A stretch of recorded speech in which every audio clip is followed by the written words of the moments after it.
Good morning and welcome to another exciting day 4 with the man Frank SCALISH. Day 4, number 204, I believe. And Frank, we're just going to do a life update show because we've had a pretty good week between the two of us. Mainly you.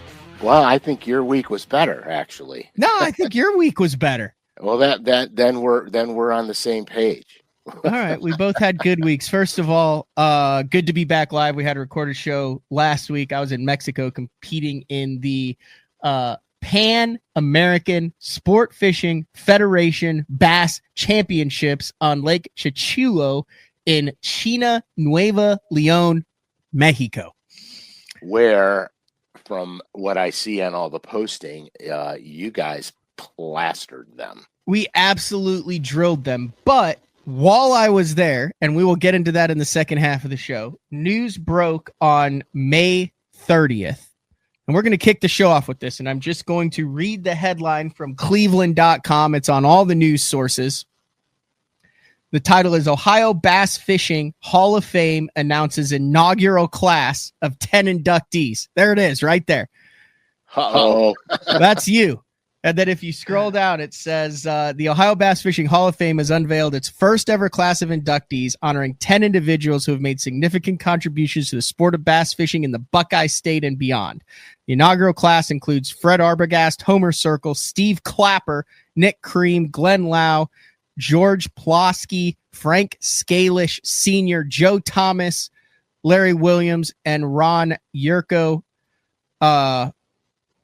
On behalf of the board of directors of the Ohio Bass Fishing Hall of Fame, I congratulate the first class of inductees, said Jack Wolitz, chair of the nominating board. They all played a significant role in the development of bass fishing, not only in Ohio, but throughout the world, and represent the Buckeye State well in our long history of the sport. And then I will just read your induction paragraph. Frank SCALISH Sr. of Cleveland Heights, qualified twice for the Bassmaster Classic, was named the 2001-2002 Bassmaster Rookie of the Year, the 2009 Bassmaster Opens Angler of the Year, and is a well-known lure designer and wildlife illustrator. Yep. Congratulations, Frank. I guess I'm going to have to start introducing you as Hall of Famer Frank SCALISH from now on. No, you don't. You can introduce me as however the hell you do. Well, I see all this stuff right here. Like, I see what you do. All that. You know what that means? That means I can do whatever I want. So if you wanted to object, I could go now. Object. Try to object. He can't object. See, you can't object. Now we are going to bring in Hall of Famer Frank SCALISH. And so now I can speak. Now you can speak. See? Why do I feel like I'm being punished? I guess I shouldn't treat a Hall of Famer like that. I apologize. But no, that is that's badass, Frank. Thank you. Yeah, so I got this thing. I got the plaque. Oh, hold on. Let's go full screen on that. All right, are we there? Very nice. I got the plaque. And then I got this crazy thing, which was signed by the governor. What does that say? Do I have just to a read bunch it? of, I don't know. I mean, it looks like pretty small print, and it could pretty be in small like print. if it's one of those like, whereas Frank SCALISH Sr. has served the community in a pescatorial efforts and an outstanding meritorious service award to better the community. Is it one of those?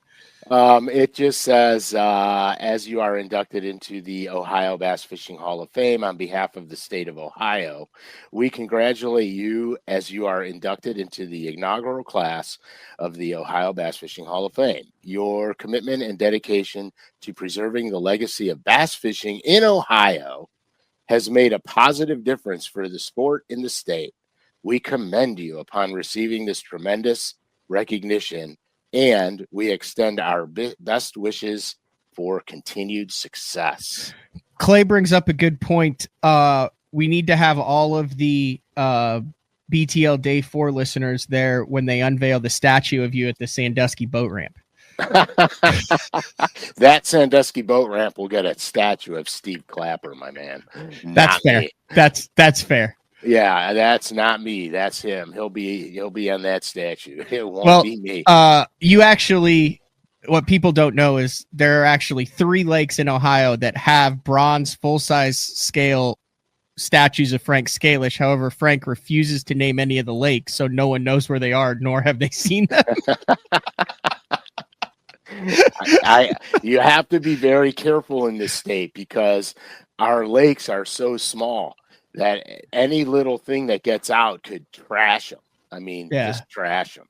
So, But yeah, so it was a cool thing. And then Fisherman Central, which is one of the largest tackle shops, independently owned tackle shops around here, they're going to display all of the guys' trophies and stuff. They have an area designated for the Hall of Famers, and so they're going to display all the trophies and all that stuff right in Fisherman Central, which is fabulous.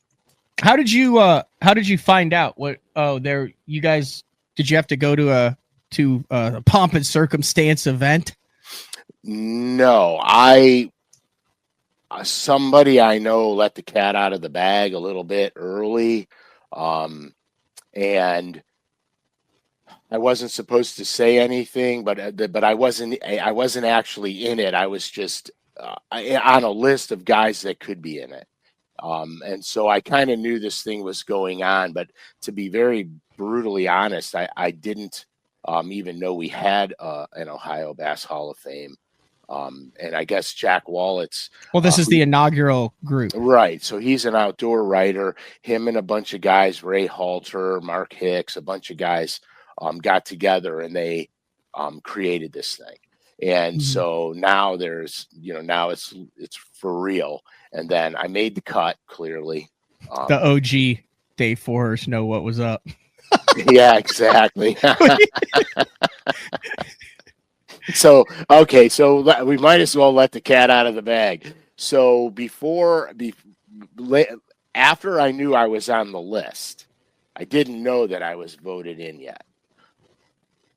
Several weeks later, I got another phone call, and he said, "Hey, look, you're in. You made it. You're in." And I'm like, "Cool." Well, we did a show prior, probably 3 shows ago, Matt, maybe 4. 3 shows ago. I'm trying to pull it up. It was show 199. Yeah, so we kind of let the cat out of the bag in the morning and live, and unbeknownst to me, I got a phone call and said, "You can't run that. You cannot air that." We had ran it. That was the problem. Here. Yeah, we went live. I found the audio. This is the audio from a little over a month ago. I'll just show a little bit of the clip where we both realized, oh, crap. Because it's pretty funny because only the live viewers saw it. Should I run it or should I not? Nah, I don't. Don't run it? I don't think it'll play. Okay. So we let the cat out of the bag, and then right after the show, right after the show, I got a call and says, "You guys can't run that." Yeah. So we had to cut it out for the recording. It's the only thing we've ever edited on a day 4. Right, 100%. Ever in 204 shows. Right, but we did not. We had zero choice in the matter. So yeah, so I kind of knew a little bit prior to actually getting inducted, and then it was at a United Way benefit tournament. They had a banquet and stuff like that. So it was pretty cool. It was nice to see some of the guys I grew up competing against when I was a boy, like George and Ron and Steve and stuff. Of course, Steve, I really met Steve when I started really competing hard. But George and Ron and Larry Williams, I was probably 16 years old, 17 when I started fishing against those guys. Mm-hmm. Says here at the bottom, the Ohio Bass Fishing Hall of Fame was established to preserve the legacy of bass fishing in Ohio, honor champion anglers, and celebrate those who contributed to the growth of the sport. And you definitely hit on all of those bullet points, Frank. Thanks, Matt. Thank you.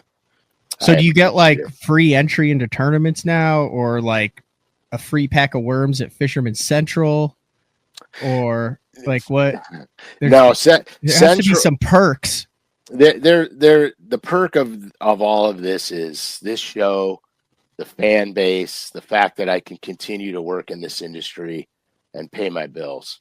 That's really the perks of all this. There's a lot of deserving guys out there, and I was very happy to be, one of in the first group to be inaugurated. It means a lot to me. It's very humbling, um, but yeah. So I mean, life is normal. Life is as usual. I I was hoping you'd get like a jet ski as a prize. Oh God. I'd have to set it. I'd have to set it in a burst. I'd float it off the boat dock like a Viking funeral. It'd be flames. So that was what, 3-4 days ago. Today's the 5th. Have you been out on the water since the announcement? Oh gosh, yeah. So I got really sick right after that event. From partying? No, Rach got sick. I got sick. Oh. Probably the cold I had was so bad it would have killed 10 ordinary men, but I survived. And I thought I'm going to be sick at home, hacking and gagging, so I might as well be sick in the boat fishing. And there's a lot of irony to this because I fished a couple of different lakes, a couple of different bodies of water, and the irony of it is the show we did prior was a wind generated show. Yeah, last week's show, how to fish the wind, et cetera, et cetera. So I had gone to this lake and I had preconceived notions, and I'm cautioning everybody with preconceived notions because sometimes they put you in the right place and sometimes they put you way in the wrong place. And so I started fishing the first day and I had preconceived notions, and I got a little bit led astray because the first spot I pulled up on, I caught 4.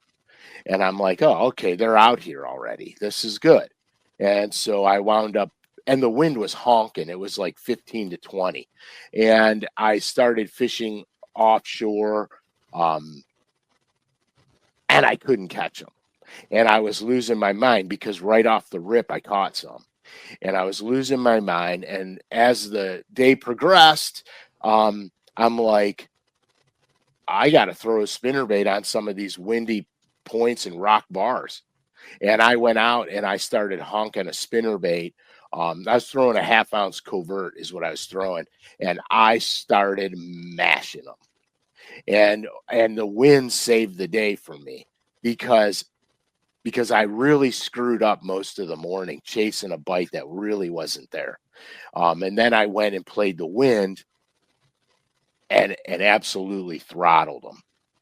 So 2 days later, I go to a different lake, and they said it was going to be light and variable, but it was blowing sustained 15 plus. And I said, I'm not going to be fooled this time. I'm not going to be fooled. And so I started running windy banks that, I mean, the waves were crashing on them. And I started throwing the spinnerbait and a chatterbait. And in a matter of 4 hours, I had like 30. And then I was so sick I had to leave. I couldn't stay out there anymore. And so I savage. So I went home. But it was unbelievable. The wind show we did prior was leave that up there for a second. The wind show that I did prior was so spot on the money. It saved my rear end. Literally, because I was going down a different road, and thank God that was fresh in my head because it salvaged a couple of days of fishing for me. So, do I run a trailer hook on my spinnerbait? I do not. The only time I do is when I'm burning spinnerbaits for smallmouth. That's the only time I run a trailer hook on a spinnerbait. What about a trailer? Oh, yeah. I always put a trailer on my spinnerbaits. I use a split tail eel a lot because I like the profile. My rule of thumb is this. I use a split tail eel on my willow leaves or a minnow body. Anytime I'm throwing Colorados or Indianas. The hell is a split tail eel, Frank? All right, here we go. Maybe I'm the only one You are. that doesn't know what a split tail eel is. You are. It's just a split tail. It's got to be called something different. It's not. It's just a split tail. I'm like looking it up on LureNet here. I'm seeing nothing. Oh, that's what you call a split tail eel. Okay. That's fair. So that's what I run on my willow leaves. That or like a forward facing sonar minnow. Something super streamlined. I want it real streamlined. If I'm throwing Colorados or Indianas, then I go to my paddle tail style stuff or a grub type trailer. I want a trailer that moves and here's the reason, because on my willow leaves, I'm generally fishing it a little bit quicker. And I want that fleeing bait fish imitator. On my Colorados and Indianas, I'm generally slow rolling it, floating it in the water. So I want a bulkier trailer to slow the fall rate down on the spinnerbait and to keep it in the water column where I could slow roll it. So that's, and I'll use like a pulse minnow, a Scottsboro minnow, grubs, 5-inch grubs, 4-inch grubs, trailers, because I want movement on those blades. But that's really the only thing I do with spinnerbaits. I mean, I don't think spinnerbait fishing is complicated. I think you have to have the right profile, the right color, and the right depth. And spinnerbaits can be effective pretty much year round. So if you thought you caught him pretty good. Yeah, I know. I can't wait to hear this story. No, I'm going Vermilion Lake in the Classic Bass Champions Tour up in Minnesota. Did you hear about this? I heard bits and pieces about it. So they do this deal with the Real Live Will app, and it's like that some of the top guys in, like Chad Grigsby fishes it, Brad Luthner, Rich Lindgren, bunch of guys fish it. I'm leaving out a bunch of really good guys. It's catchway release. They have like a person in the boat. Okay. And it's like as many as you can catch in a day. It's like a total weight deal. Right? All right. Yeah. So Vermilion went off. Hunter went, and I was doing well, you were talking a little bit of arithmetic. So he wins. This is 1 day total. 282 pounds, 5 ounces of bass in 8 hours. Let that sink in. 282 pounds in 8 hours. That's 127 fish that he caught. He averaged 2.25 pounds of fish, which means he caught 16 bass an hour. That's reeling them in, weighing them, releasing, recording, run time, everything. Yeah. He averaged a fish every 3.75 minutes over the 8 hours. He averaged a 2.25 pounder every 3 3/4 minutes for 8 straight hours. And he only won by 21 pounds. Nathan Nipper had 134 bass for 261 pounds. Oh my gosh. Like, dude, this is absolutely insane. So look at 10th. He caught, of course, I pick a guy with a last name. Jake Panici finished 10th. He had 168 pounds, caught 99 fish, and still caught 30 fish less than the winner and 120 pounds less than the winner. Holy smokes, dude. Let that every 3.75 minutes for 8 hours. That is literally a cast of bass. That includes catching it, weighing it, rigging your stuff back up, casting it back out, changing spots, moving. Every cast for 8 hours is basically what he did. Yeah, 100%. 100%. It's ludicrous. It's absolutely ludicrous. I would love to know. I would love to know. I think if you have the Real Live Will app, you can actually see like the actual minute that he caught it and stuff like that. Golly, reminds me of my old journals that Troy and I used to keep. There were 705. There were 6 anglers that caught over 100 bass in 8 hours. It's easy to go out. Like, I don't know. Like, it's kind of like, well, how many days a year do you fish? I fish 200 days a year. No, you don't. Go look at the calendar. And by the time you take out holidays and like all that, like that would be every single day then, basically. If you say 200, like the guys who actually log 200 days are animals. They're guides. Mean animals. They're guides. Yeah. And most of them have to do like family therapy. Yeah, you're on the water. I mean, you have to live on the water. Yeah, you do. You really do. The guys who go out and say, man, I caught 100 today. Probably didn't catch 100 unless you actually have a clicker. Like 100 bass is impressive. That's a fish cast practically. Yeah. I mean, it is. And like not a little one, a 2 1/4 pounder. Right. And so you're not just skiing it over the top of the water and flipping it in the boat and chucking it back and making another throw. You know what I mean? But yeah, I mean, I've had some big fish days, and it just seems like you catch one every time you throw a lure out. Mm-hmm. It's insanity. Now, when you're out fun fishing and you're having an epic day like this, and you're catching them on that, is that the time that you put all the rods up and you just focus on what's biting, or are those the times where you go, okay, there's some techniques that I need to work on or that I'm not confident with, and even though you know I can catch them on this, you go to things that you don't have confidence in because you are in a learning window? Because I struggle with that. Yes. So that's a great point, because I do that. As long as the depth range and the lure application that you want to perfect works, because a lot of times that is usually not the case. When you're dialed in like that, now those guys were clearly fishing the spawn. But as long as you're dialed in like that, that means everything you're doing is right. And so a change from that could lead to not getting the bites anymore.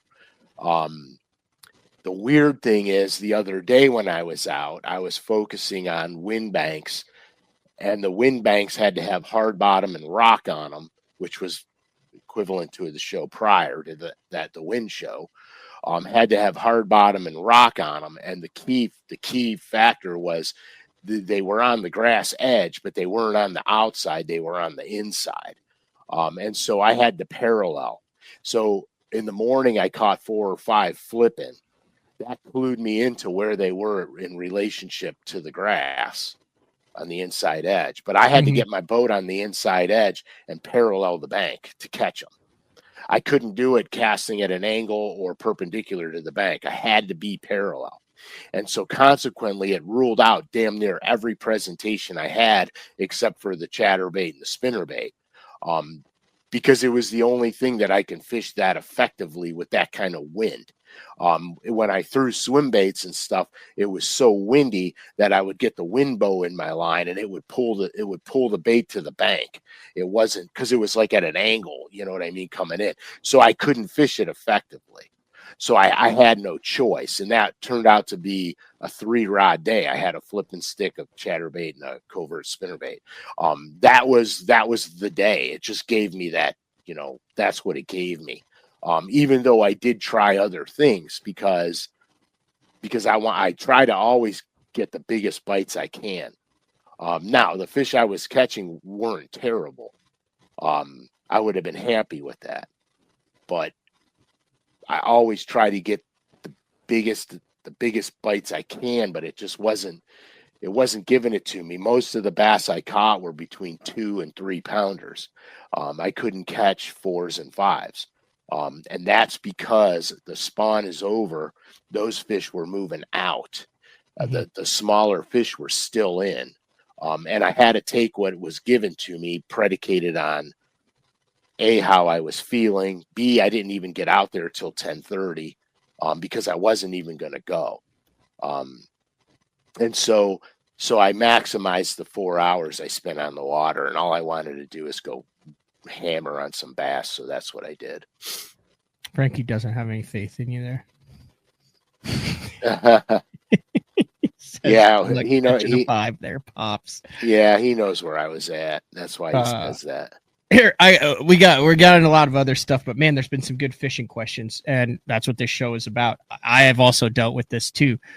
Chuck Smith says, Frank, how do you deal with the cottonwood bloom? It's really bad where he is, and braid is useless for us there. That is the bane of my existence when the cottonwood blooms and you get those little white toilet paper wads in your reel and on your line and in your guides. Do you have any tricks for that, Frank?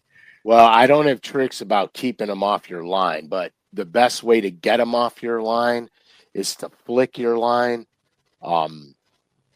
You tighten up the line and you flick it, and it puffs it up and falls off your line. If you start pulling on them, they like a bow and arrow. Yeah, if you start pulling on them, they all get congealed around the line. Then you got to pick them out, and that is an absolute lesson in patience. And I freaking hate them. There was rafts of that cottonseed floating around, and every now and then I'd make a cast and that bait would land right on top of it, and I'd be like, gosh darn it, and I'd reel it in and it would be like I was reeling in a white rag. You just got to deal with it. I mean, it sucks, but you just got to for those who don't know, it's like the seed, but it's like a very fibrous seed. I'm assuming the white fluffy stuff is what carries the seed on the winds. But when it gets wet, it becomes very fibrous, and then it basically knots up in your line. Oh, yeah. It's impossible to throw, gets in your guides, gets especially in the seat of your reel, like where the level wind is. Right. And good luck if you have micro guides on a fishing rod. Yeah. Good luck with them. Good luck with them. Yeah, good luck with the micro guide thing. Do you want to bring up everybody before we get into the second half of the show? Father's Day is coming up. LureNet is running a 40% off select items on Father's Day through June 15th, including a couple really cool bandits here that are in stock currently. So yeah, the bone crawdad bandits are in stock, which are nice. They're very nice, and they're both in the 200s and the 100s. Yeah, I know we've talked about that on the show. $539 for those. You know what I want you to do? Go to the bar and look at the Ghost Bone series mobster swim jigs, because they're still going. You got yours in finally? Oh my God, they are nice. They are nice. Yeah, and they got them in all the sizes and everything. So I wound up getting a lot of the chartreuse and bone. I wound up getting a lot of the Smoky Joe bone, and I wound up getting the pink bone. What's a number, Frank? So, like, I feel like the northern guys may have to go through a few more with pike and muskie or dogfish on it. But like for a guy like me in Oklahoma, I got water willow. If it eats it, it's going to be a bass. Yeah. Like 3, 2, 3. Like, I mean, you don't really lose swim jigs. No, I get the minimum I carry with me is 6 of each that I want. Okay. And I'll tell you why. Well, for me up here, northern pike will take 50% of them. You'll make a cast, you'll be humping it back, and you'll get the swirl, and you go to set the hook, and you have nothing. The pike will destroy the stuff, and so you got to have a lot of them. But the other reason that I carry them with me is because if you're having a day on them, the skirts can be pulled off and get demolished. And so I want to be ready. So I'll have a couple set up, untied on, and if something goes awry, then I just cut the one off, or if it's a break off or a bite off, then I just tie another one on. Okay. Because when that swim jig bite is on, it's on, and I mean it is on. So yeah, I see this. So the body bag color, which is black and red down there, is $2.99 on the Father's Day special. When do you go? I know. Oh my gosh, I can't believe I just drew a blank. He runs lacrosse. He's the swim jig king of the Mississippi River. My buddy Kurt? No, he's won like everything on the Mississippi River. Help me out here. He throws a 5/16 or a 1/4 ounce black swim jig all the time. Yeah, I don't know who you're talking about, but I go black and blue and black and red when the water is slightly off Yeah, color. Tom Monsoor. Thank you, Mike. Yeah, when the water is slightly off color, but black and blue surprises me in clean water too. Okay, so you're not afraid to go black and blue no, either? God, no. Or black and red? No, black and blue saved my rear end about a month ago. Okay. And then Arsonist also in the 5/16, $2.99. Yeah, Arsonist is good. What is that, a little sneaky color? No, I actually pulled some of those Arsonist skirts off and put them on a chatterbait this ice out. Oh, sneaky. Yeah, I put them on the chatterbait with the Arsonist pulse minnow trailer at ice out, and it was sneaky. That's that color right there. Yeah, they were not afraid of it. Let's put it that way. Huh. Yeah, it's pretty cool. We'll work in reverse then. So I made you exceptionally jealous before the show started by sharing this picture with you. Yeah, You can't even repeat what you said when I showed it to you. I can't repeat it. It's not. So this was 2 nights ago. I'm still recovering. We were out till 4 a.m. doing this with Todd Seisner from In Fisherman, Steve Bowman, who's a 2020 class of the Bass Fishing Hall of Fame there in Missouri, and his college buddy Tim Friel, who he grew up with. And they're now in their like 50s, but you can still tell they're college buddies when they get together. We bought this donated to the Bass Fishing Hall of Fame for this trip, and it was a Southwest Arkansas frog hunting experience.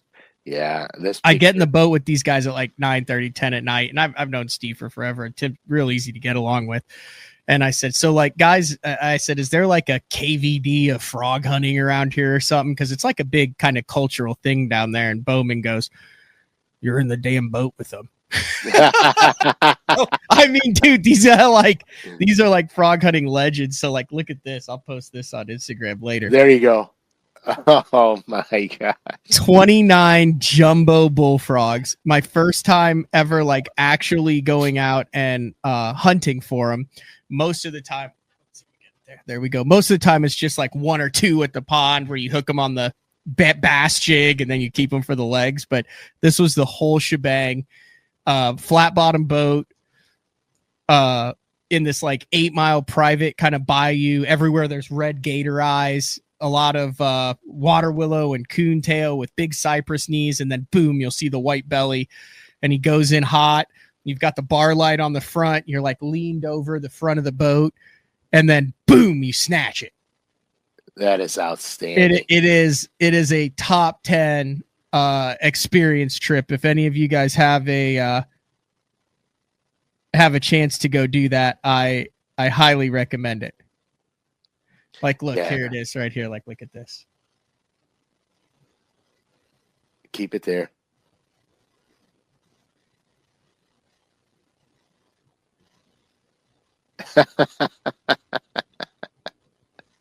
That is amazing.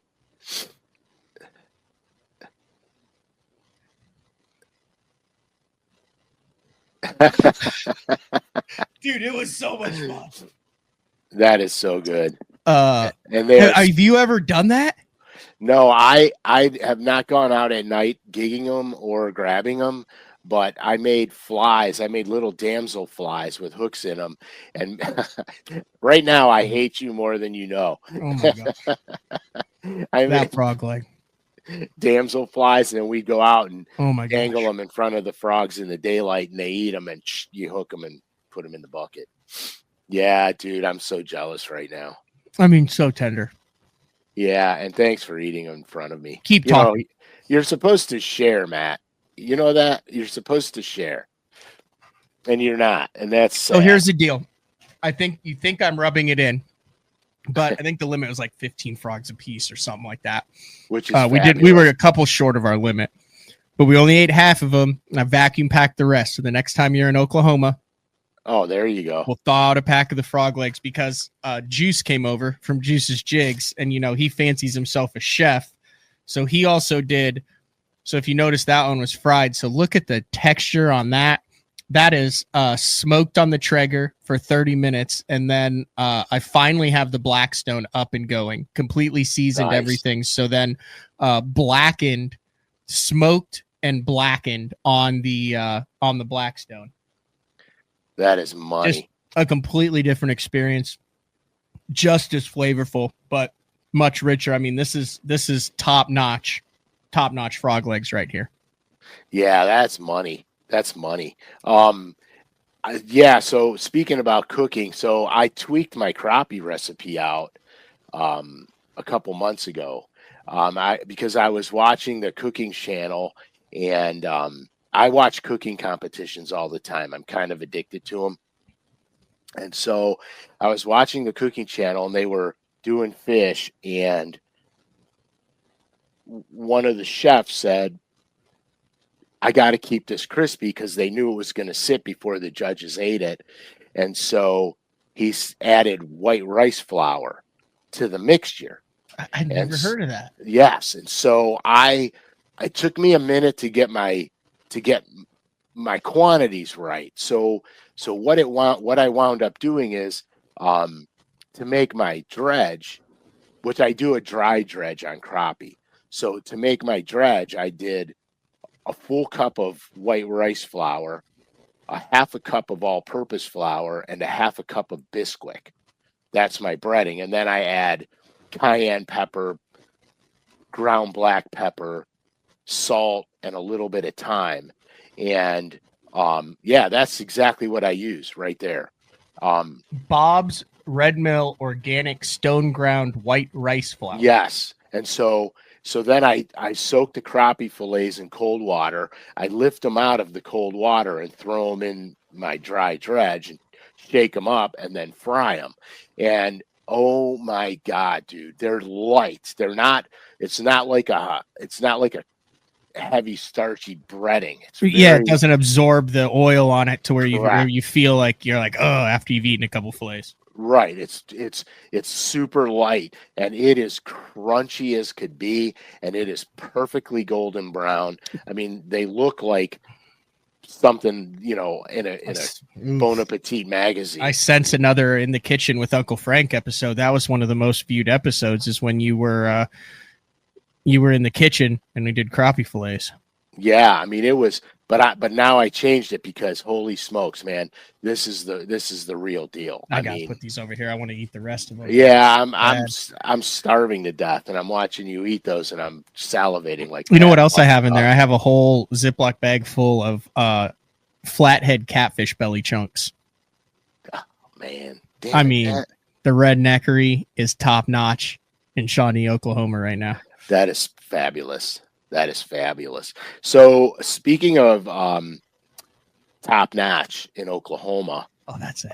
You got to talk about Mexico, bro. That was a great transition, Frank. I'm proud of you. After 200 and something shows, you hope the half a brain I got left works. Yeah. I called and told you this. I've talked a little bit about it on the show. I think we'll have Scott on, and Andrew Cifuentes, Josh Weaver, JT Kenny, Trey McKinney, a bunch of the guys that were on the team. There were 10 guys on the team, but I got the call like 2-3 weeks before. I was telling you, like, hey, I'm going to Mexico. I'm doing something. I didn't really know. So like I said, I have to look at the trophy. That's nice when you have to say that. The Pan-American Sport Fishing Federation Bass Championships. And they do like world championships, then they do the Pan Am games, and it travels between like 8 or 10 different countries. So it was in Mexico, and it was in Mexico, and Andrew Upshaw called, and he's like, hey, you're gonna be my teammate. You have to bring your boat and truck down, which at the time I was just like, fish for USA Bass, which if you've watched any of the stuff online with it, Jacob Wheeler, Dustin Connell fish for that, all those. I mean, you're representing your country. Right. And I mean, dude, guys like me and you, with where we are, don't get a chance to go represent our country, the USA, in a foreign country ever. No, it just doesn't happen. It doesn't happen. So, I was with Court, and she's she's always nervous when I do these trips, understandably so. I mean, I'd be nervous if she was like, I know she flies to other countries sometimes as a flight attendant, and I'm always like, let me know, make sure all this, Right. Call when you get there. Call when you land. And she's like, I was like, what do you think? It's about 2.5 hours south of the border in Mexico. We crossed between like Laredo and Falcon. We ended up crossing south of Falcon because they tried to charge us like $50 for each rod and reel combo in every boat. Oh my God. So she's like, you got to do it. She's like, 100% you're in, you got to do it. And I was like, you sure? Like, I knew I wanted to. And she's like, yeah, I'm 100% behind this. You're representing the country. And, I drive down there. Andrew flies in. So there's like 5 of us crossing the border. We cross about an hour, 40 minutes south of Falcon, which, right now on Falcon, they're kind of like, hey, like, Falcon's going good. Matt Reed's catching 30-pound bags. But it's also like, hey, like, spend most of your time on the U.S. side right now at Falcon, right? Yeah. So it dawns on me as we pass Falcon that we're going an hour further south of Falcon, and then we're going 2.5 hours into Mexico. Oh, yeah. While guys aren't going over the border on the lake. Right. So and like, you guys are, and it's not like you're incognito. You're caravanning bass boats down there. Yes. Yeah. And it's like not just any bass boats. It's like the battle wagon of Scott Martin that's all, jacked up. And Trey McKinney has an F350. I've got that black 25. Like, they're big trucks and everyone, right. Nice boats. Which I understand over there. They're in high demand. But you kind of get to the point of no return. So it's a little bit chaotic. We have to change border crossings. I've got everything dialed in, and I have not had any issues with my boat trailer ever on a Bass Cat. Like either like, oh, the trailer messed up, or I did something that made the trailer not 100%. They are like made by Bass Cat at the factory, rock solid trailers. Like, that's the one thing. Bass Cat trailers are money. And so we end up at this road, and then there's nowhere to go. So like, we're freaking going. Like, we're going into Mexico. Oh, and I had spent hundreds of dollars and hours. If I'm going too much in depth on this. No, dude, go. I had to get like, it's called Chubb, like Mexican insurance coverage on the truck for 5 days, which was a lot of money because you have to have a certain liability and then coverage on that. And I changed insurance. Oh, I got to cancel the other one. I changed insurance carriers for the boat to make sure I had coverage on that. Bass Cat bent over backwards to make sure I have the documentation for the boat and the motor and the trailer and the truck and all the insurances and visas and passport, all sorts of crap. Hours and hours and days. And I didn't have that time. So we go through, they take the cover off, and Mexican authorities are looking through everything. They literally unpack every piece of luggage out of Scott's truck. It takes 20 minutes just for him to go 10 feet. But in the line, like, there were 3 of our boats, and then a couple little cars like cut me off and squeezed in between me. So it went boat, civilian car, me. Well, I didn't realize this, but when the boats went through, they had this big yellow metal post, and you go through the lane, and it's just, and now you're in Mexico, and it's chaos because it's it's like, street vendors, and it's like you're in a little town. Yeah. But this post, you could like pull it out of the cement, and that's how the guys were getting their boats and trailers through. So the guy who was checking everybody pulled that post out, and all the other boats went through, and then he saw the cars, so he puts the damn post back in the ground. So I go through and don't think anything of it, and he goes, pull ahead, and it's kind of chaotic. So I go to pull ahead, and I hang my freaking trailer on that post, and I hit it perfect in between the first and the second axle. Oh my gosh. So I'm going, and all of a sudden I just stop, and I hear in Spanish, whoa, all this. I have now made it 10 feet into Mexico, and I look back, and I have completely scuffed the fiberglass on the side of my trailer. And I am not happy about it. So I back up, and I pull forward, and then we have to go through immigration. So they're like, park your truck. And I look in my rear view mirror, and I've got one wheel facing this way and one wheel facing this way. Oh, geez. Oh, man. And I had completely torqued the axle and spindle on the first axle. So I've towed hundreds of thousands of miles from coast to coast and across Canada, and I literally make it 10 feet into Mexico, and I am screwed. So what? Did anyone have an extra? So it gets better.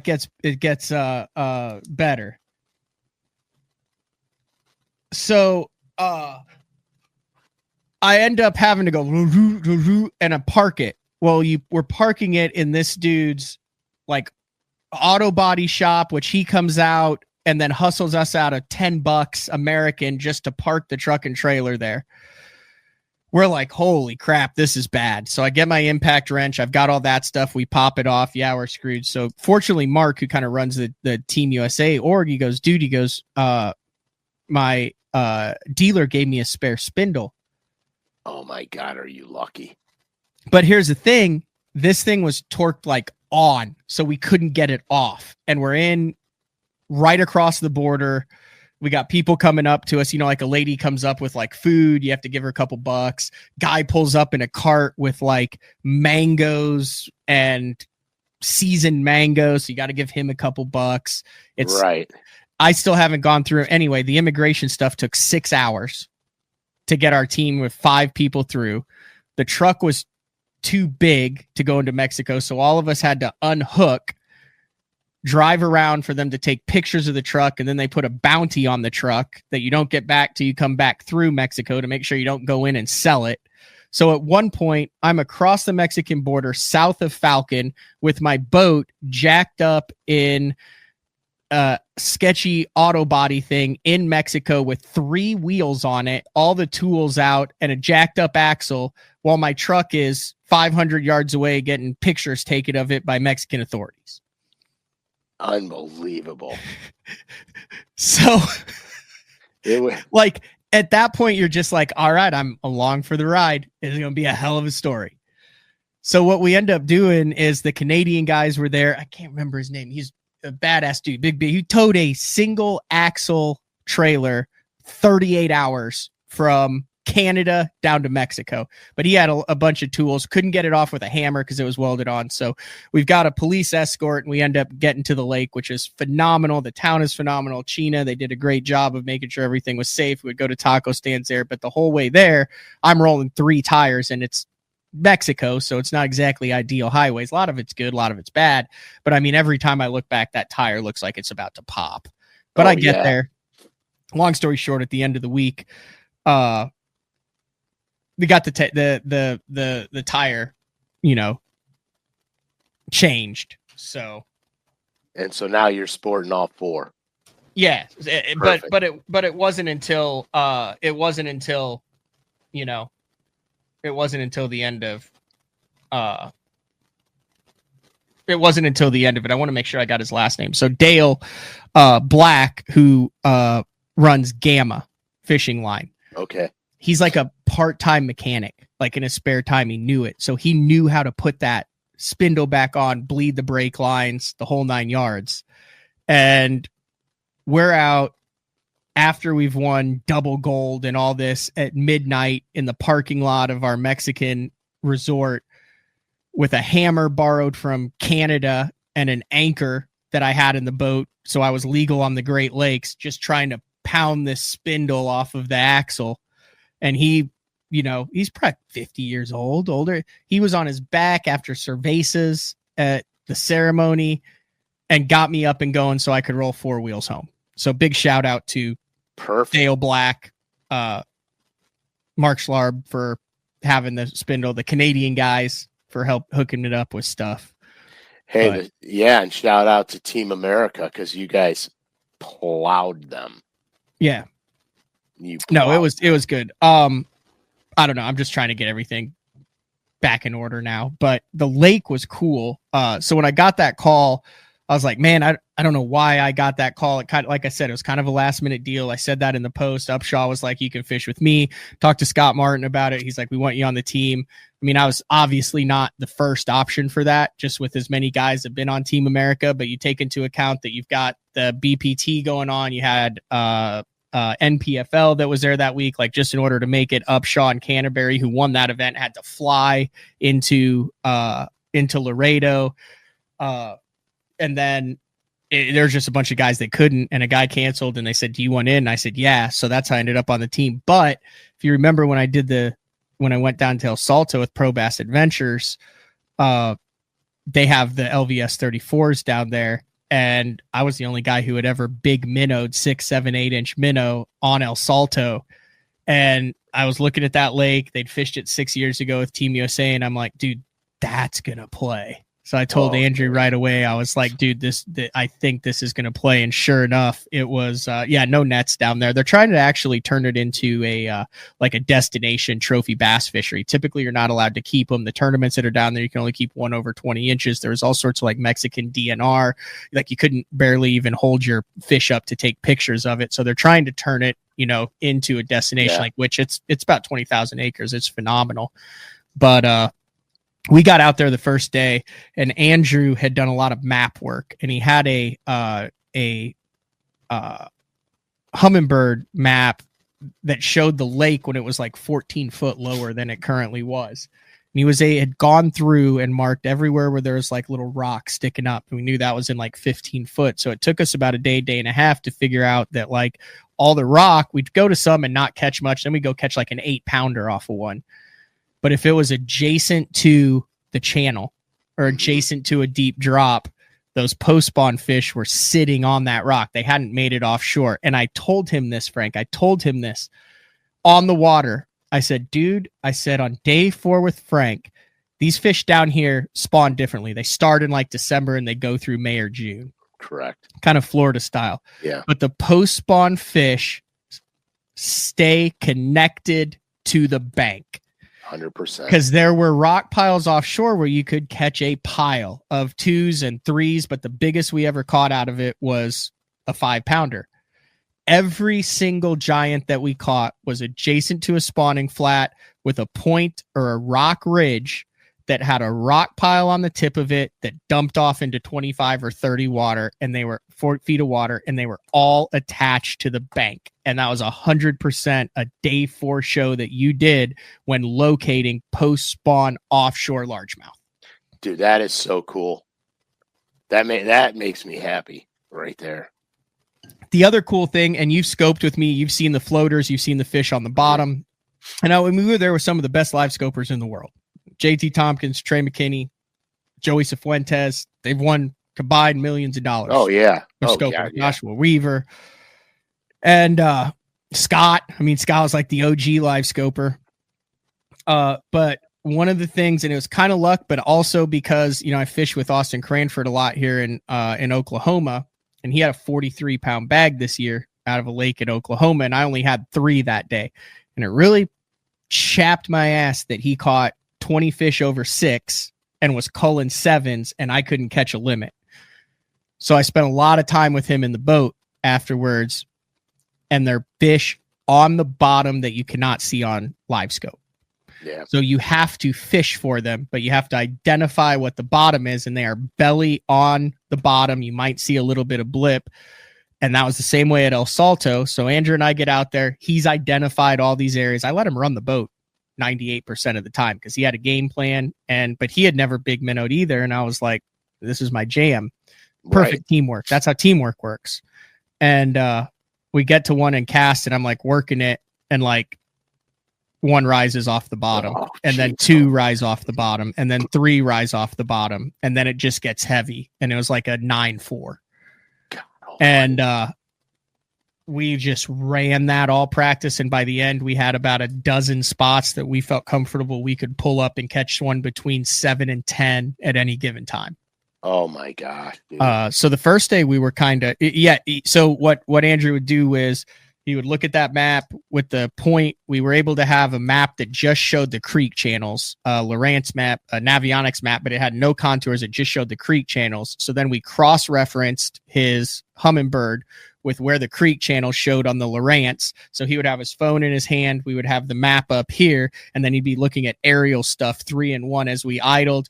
You'd see the rock come up, boom, we'd drop a waypoint, we'd go down, then we'd come back and we'd fish it. So there was, we found every single thing that we fished during the 3 days of practice by idling, going back and catching it.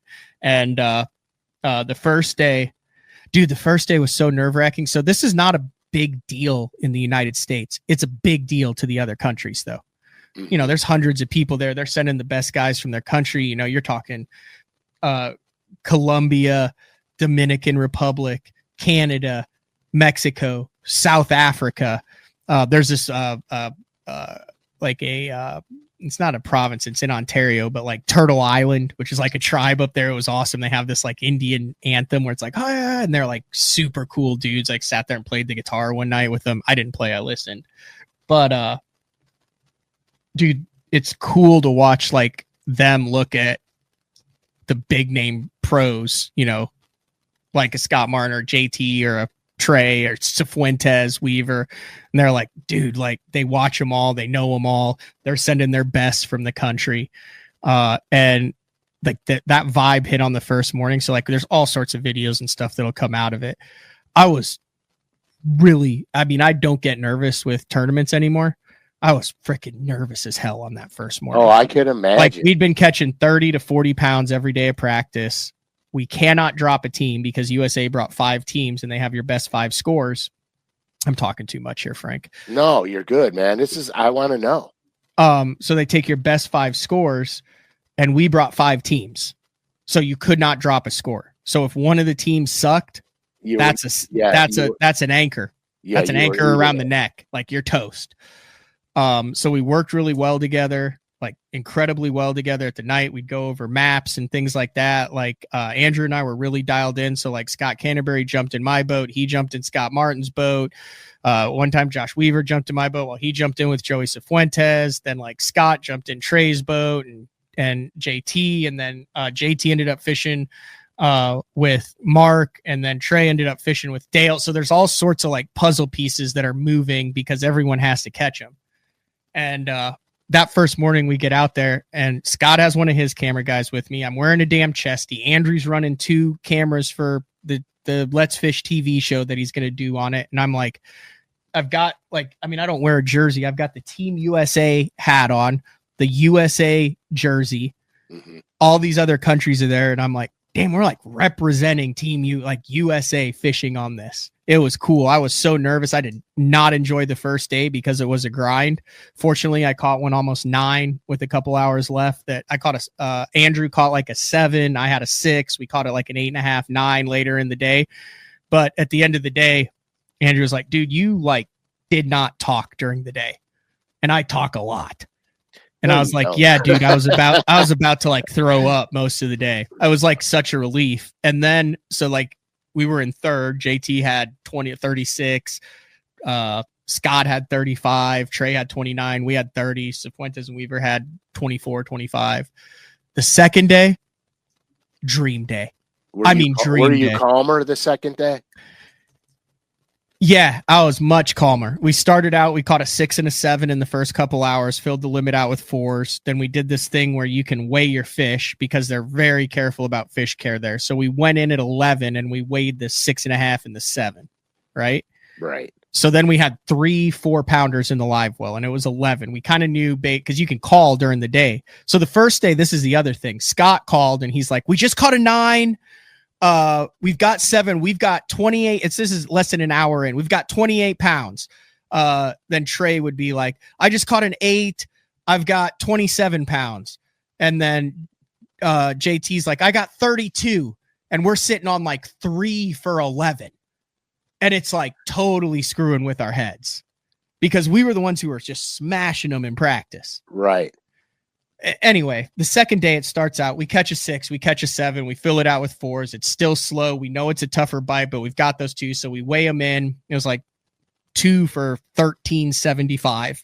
Okay. We've got 3 4-pounders, and Andrew looks at me and he's like, all right, our goal is to cull out one of these 4-pounders with a 6, and we've done our job. We've done like 30 a day, right? That's all you can ask for the kind of team that was the last guys on the team.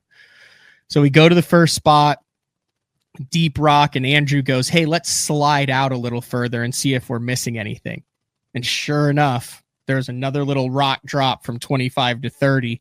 One comes up, sucks it in. It's a 6-12. So that culls one of the 4. And then we had this spot that I caught a 9.5 in practice off of. It was like a tree that had some big ones on it. We had an hour left. We're like, let's go. Andrew's like, I want to go back to that tree. And I was like, okay, works for me. So we go to the tree. There's big ones on the tree. They follow it. And I end up actually going kind of past the tree, and he's re-rigging his bait. And I see this mark on the bottom way out there, and I fire my minnow out. It gets all the way down, and I like work it, and it like comes off the bottom like it wants to eat it, but it doesn't.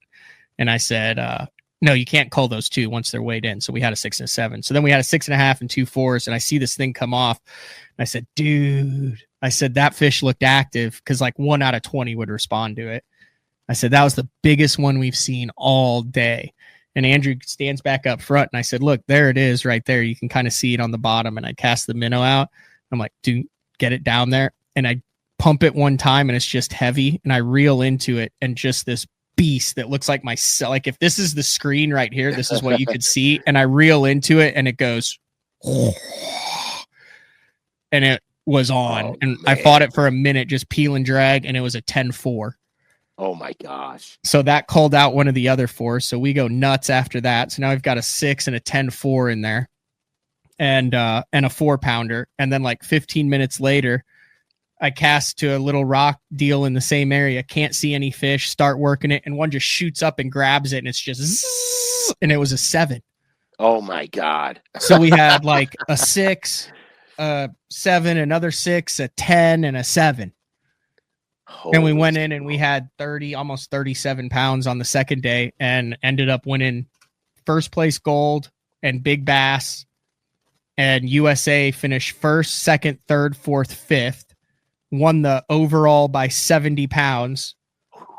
We clean swept everything. The only other person that got a trophy was Mexico, caught a 9-pounder on the first day to win big bass on the first day. And that was it. Other than that, every single one was, I got the 2 gold medals there for the team and for the nation. I got the big bass. Andrew's got the other trophy for first, because they only gave us 1 for each, and we'll just switch every year. And we went back and celebrated. Yeah, that's badass, dude. Yeah. But it was like super teamwork effort. Like I wouldn't have found those spots without Andrew. And I'm comfortable in saying Andrew would have caught some, but he wouldn't have caught them the way he caught them without me and the big minnow. Right. All the other guys added elements in as far as what they were doing. Like we caught a couple, we ended up weighing any, but there were guys that were catching them, out of bushes, scoping big balls in the middle of bushes, stroking a jig through it. We caught a couple 5-pounders that helped with that. Wow. So we had 60. What did we have? We had 67.55 for a 2-day total, 30.95 on day 1 and 36.63. We made Bass Fan. There it is. There's Andrew and I right there on the podium. That's money, dude.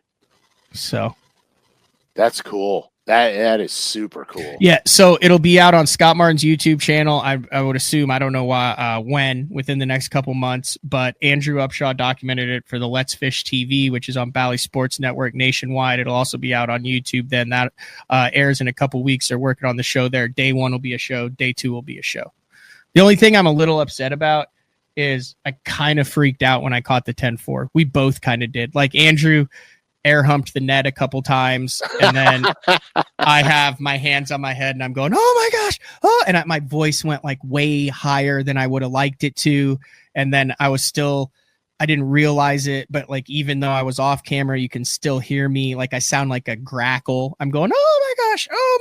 Like I wish I had just been like, oh yeah, that's a nice 10 and dumped it in the box. But like we kind of went nuts. What are you going to do, man? I mean, I told you what I would hope to have done. Like the first day when I caught the 8, I was like, thank God. And that was it. Like, that's all I said. The second day, like all of the emotion and stress of the whole week and everything like came out as soon as that fish hit the net. Yeah, because dude, that took the pressure off at that moment in time. You knew that the pressure was off. You know what Yeah, I no, mean? Chris and Corey weren't able to go. Coop had some issues, I think, with his visa or something like that to go down there. But yeah, Canada didn't have like, Gussie, the John, like they weren't there. I think they fish like World some too. It just kind of depends. But yeah, that's wild. I think there were 54, 56 teams, something like that. Yeah, 5-man teams or more. 2-man teams. Gotcha. Yeah, so they gave us like a complimentary bottle of tequila that we all passed around at the opening ceremonies. Yeah, that's dangerous. Their tequila's dangerous, dude. Yeah, there was some BTO swag. A lot of the Canadian guys actually listen to BTO, which was fantastic. It's super cool. Listen to day 4.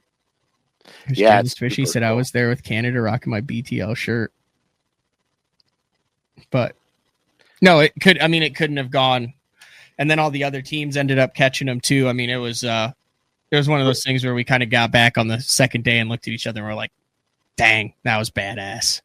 Well, yeah, dude. Sounds like there was a shit ton of fish caught too. Yep. But we only had 5 big ones on the second day. Like cast to probably 50 to 100 on prime areas where we knew they were, and had 5 big bites. And it took us from 6 in the morning until 1:45 in the afternoon to get those 5. But it's one of those things where we knew we were doing the right thing with the right bait in the right place. And every single day we had a 30+ pound bag, including 2 days over 40. And it was like, this is one of those things where you just have to be patient and let it happen instead of force it.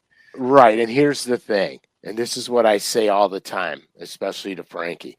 You only need 5. Yep. And so that's all you got to worry about is 5. And you clearly you upgraded the size. So you only needed 5 of those. You know what I mean? And that's the important part in a tournament. You don't have to catch 50 in a tournament. You got to catch 5 of the right ones. I'll show you why. So like these were some of the practice bass, right? So I'll show a couple of the practice bass, and then I'll show what the 10. So I mean, like, there you go. Like that was one in practice. Sometimes we had to wear our jerseys a little bit. There's another one from practice. Nope. There you go. I mean, those are those are tags. Nice. Those are nice. And then they let us hold our 2 biggest on day 1 when we had the 30 rack. So like those were our 2 biggest on day 1. And then this was this was the one where we went nuts. This was the 10. God, man, that's a stud. But like, dude, like doing that with the USA jersey on, I mean, there's like a 0. I mean, unless for some reason I learned how to fish in the opens all of a sudden and start crushing it and become a top angler in America, like that was probably like a one and done.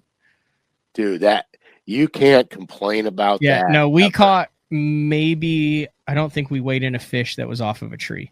It was all rock and all of them were on the bottom. We didn't weigh in a single. Some of the guys on the teams caught 7-8 pounders out of trees, but all of ours was on rock on the bottom. Yeah, dude, that is fabulous, man. That's like insanity. I would love to do that with you. Just go out and big minnow on them. You've got an open invite to El Salto. But yeah, that's we can go down. We can do it a lot of other places. Yeah, that's my biggest weakness. Right. What I'm interested in is, I'm afraid we may have unlocked that. Yeah, probably. Because there's a couple guys who know how to catch them that were on that team that had not big minnowed ever before, and they will be very good at it very shortly.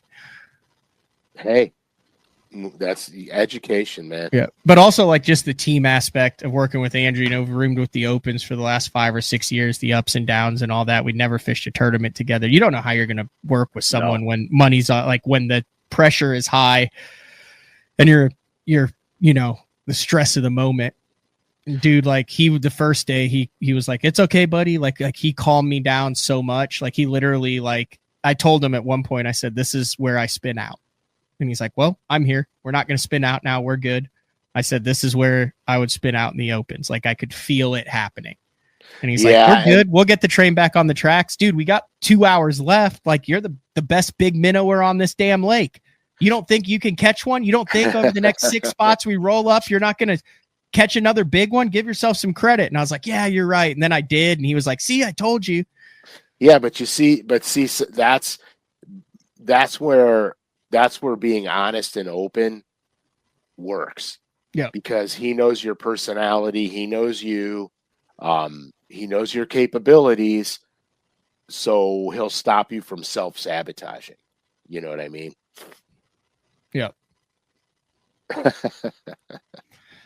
Anyway, that's the Mexico story. So I drove back. We left at 9. It took us 2.5 hours to get through the border on the way back. I got my bounty back on my truck. I drove all night. Todd Sizer from In Fisherman flew in. We did a show. I was home for literally 4 hours. We drove down to Southwest Arkansas. We did that the last 2 days. I dropped Seisner off at the airport yesterday, drove down to Dallas so I could see my fiance for at least 3 hours before I was gone again. Hey, you got to keep that thing going, man. You can't ignore that.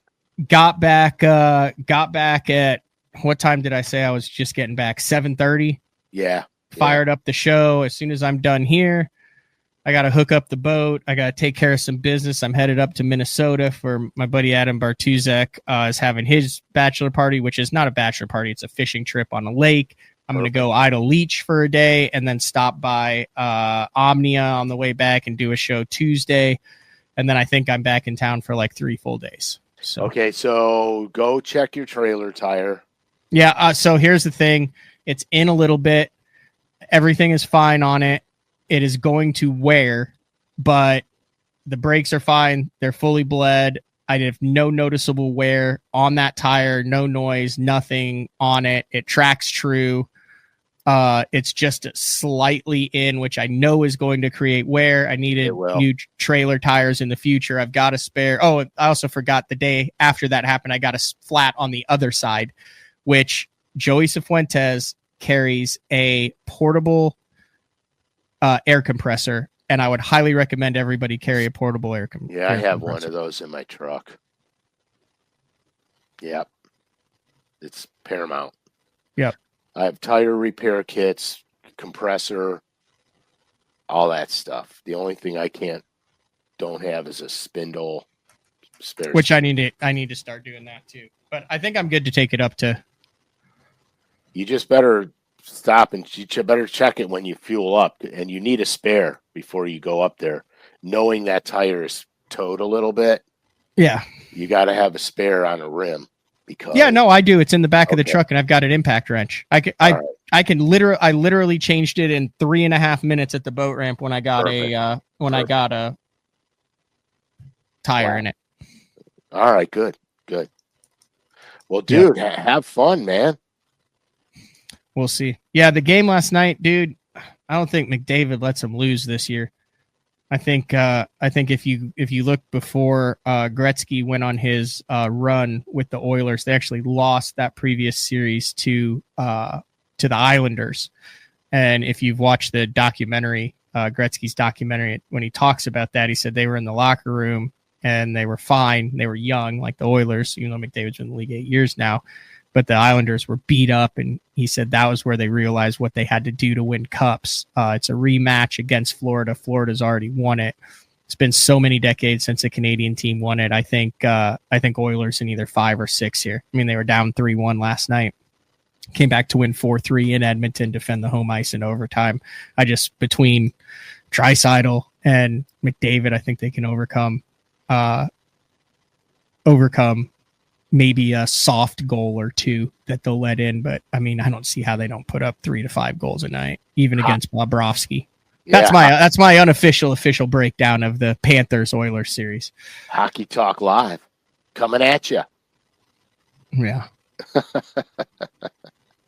Sean goes, BTL must be paying pretty well. You're always traveling. I will say this, Court is a flight attendant, and I know people all across the country. So when you take advantage of flying standby and friends with spare rooms, makes it a lot palatable. Yes, much more palatable. That's the word. I will help you with the tough stuff. Yeah. And also some of the Team USA sponsors paid for the lodging down there, a lot of the food down there and all that. I'd pay for a little bit of gas, but perfect. Some of that. So dude, that is outstanding. I love that story. Yeah, that's the story. I haven't told that story in full, so now you did. Did you know that I was on the Mountain? Did I tell you I was on the Mountain Duo, guys? I already told you guys that. Yeah. How did it taste? It's delicious. All right, I'm well, there you go. The Baja Cabo citrus now. There you go. I also found some really cool bobbers. I don't know why. Dude, I'm so tired. I got so much to do before we leave here. Oh yeah, man. I can't imagine. Eat frog legs. Oh, bastard. But I mean, anytime, I mean, if a Hall of Famer tells you to tell a story, you tell the damn story. You got to tell the story. I mean, here, look, I hadn't, the truth of the matter is since the last episode, I hadn't spoken to you. Nope, not at all. Morning. And so I wanted to know, you know what I mean? I was hoping you didn't do this prior. No, I was saving it. I was saving it for you because a big element of that was the realization that it was rock that was connected, even though it was offshore, way offshore. It was connected to land. Even if it was an island, it was connected to land. It wasn't a hump offshore, which there were plenty of humps offshore that you could literally catch 50 to 100 off of, but they were all 2 to 3 pounds. Yeah, that'll play later. Yep. That plays later. But yeah, dude, that is so impressive. Man. So get this. They have in September a $50,000 U.S. tournament on Cuchillo in Mexico, team tournament. And a couple of the guys on the Mexico team invited us down to fish it. Damn. What do you think? You got to take advantage of it, man. I know, but just a solo midnight run across the border. Well, yeah. I mean, no, dude, they had these taco shops. I tell you about the taco shops. Did I tell you about that on air? I don't believe. You go through the town of China, which was like 8 miles from where we were staying, and it's literally, stray dogs, and there's one nice gas station in there, but stray dogs, and then like kind of on the side of the road is one of these like taco shacks where you go in and no air conditioning, dimly lit, one fan in the corner, and then outside the guy has like his wood fire with a slab of mesquite, and you walk in and they speak zero English. There's dogs, stray dogs walking around and stuff. It's right off the road. You say like Trace tacos. And they don't even say anything. She goes, oh, okay. And then you hear a do, and it's the guy using the mesquite block to chop up the carne asada. That's beef, right? I guess so, yeah. And then he puts it on the fire, and then, I mean, dude, they were the best tacos I have ever had in my life. There's like an old lady in the back that's making homemade pico de gallo or pico de gallo. So you put that on it, like 5 or 6 different sauces, a refrigerator that you go get your own Tecate or Mexican Coke out of. So the first time we went, I had 5 tacos, and I was like, man, that's good. Everyone orders. So the second time we went, I made a real bad judgment call, and I got 9 tacos. Oh my God, dude. You're a and great I boy. ate all 9 tacos. Mm-hmm. That was after day 1. So I might have been more relaxed on day 2 because I was really focused on something else for the first part of the day. Oh my gosh. Dude, that is... Oh, they like, you can't duplicate them. They're like the best. And all it is just the tortilla and just meat, steak. in it, just chopped up. And then you added the sauce and the pico de gallo and all that on top of it. Like no cheese, no sour cream, none of that crap. Just authentic roadside Mexican taco from deep inside of Mexico. That's money, dude. That is super. All right. What do you have, a picture of the taco? No, I do, but dude, it's also impressive. That was the first time that I've actually done like tournaments with those top level. I mean, I fish with all the guys and stuff like that, but when it comes to it, God, their level of confidence in what they're doing, their level of ability to break down water, that's impressive. Their expectations for themselves every day on the water is just next level. Yeah. And you forget half of them are 22, 23, but just like, you know, hanging out with Joyce Fuentes, Josh Weaver, Scott Canterbury, like it's just a different level of expectation, a deeper understanding of the fundamentals. And that's a much faster way to break down water. Yeah, that's the impressive part. I mean, the whole key is to break down the lake as fast as you can and as accurately as you can. And the fact that you guys did, You've been trying to wrap up the show for the past 20 minutes. He's noticed that. It's like the phone call where you're going, yep, all right. And then he launches into another segment of it. And you're like, this is the one where you like put it on mute and you look at the guy next to you and you just roll your eyes. And then you're like, oh, yeah, awesome. No, I'm not trying to end anything. That's fine. Like I told you, it's like I told you guys, I've been sick for 3 days and I'm like holding it together. Believe me. I'll say this. Clay says, got to see Scott Martin squeezing all the info firsthand. Scott he was open about it. He talked to some of the local guys down there, but I will say this. No one works harder that I have ever been around than Scott Martin. That dude's been doing it for forever. He is the first out in the boat working on crap. He stays up the latest working on crap. He asks the most questions. He gets the most stressed out. Scott's been through some tough shit in 2025, Frank. Oh yeah. But the one thing that I will say is I respect the hell out of his work ethic, especially on and off the water, and the way that those international anglers responded to him. You'd have thought they were meeting the Pope. Yeah, that's impressive unto itself, honestly. Work ethic is a whole nother level. I remember when I was competing, I was always rigging tackle. I was always in the boat. I was always studying a map. Everything I did was about the lake I was on. I didn't have time for distractions, and you're almost like hyper focused on, you're tunneled in so tight. Like I didn't have time for phone calls. Rach would call and I'd be like, honey, I'll give you 2 minutes. I got to go. You know what I mean? Yep. But that's what it takes. I mean, some guys could be a little more laid back about it, but that doesn't mean they're not doing their prep. It's just their approach to it. You know what I mean?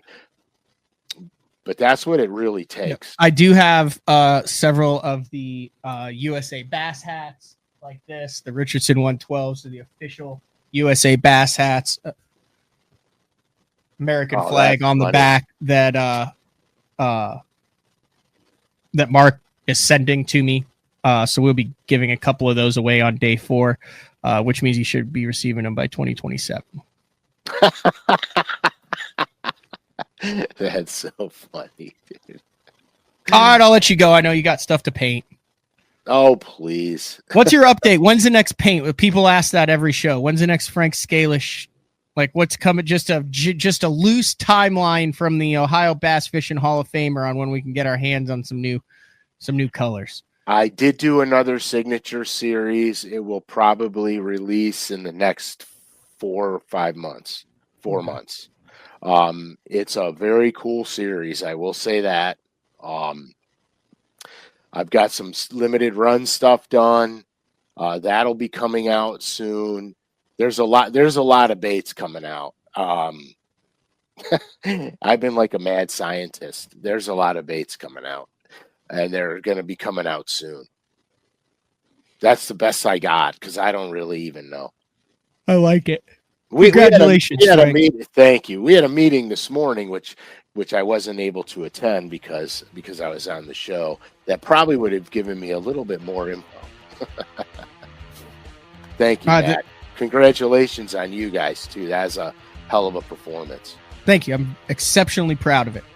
You should be. Just like you should be exceptionally proud of being one of the 10 anglers, 10 people inducted into the inaugural class. I am. This has been another edition of Day 4 with the man Frank SCALISH. Same place, same time next Thursday. And we'll talk to everyone then. See ya.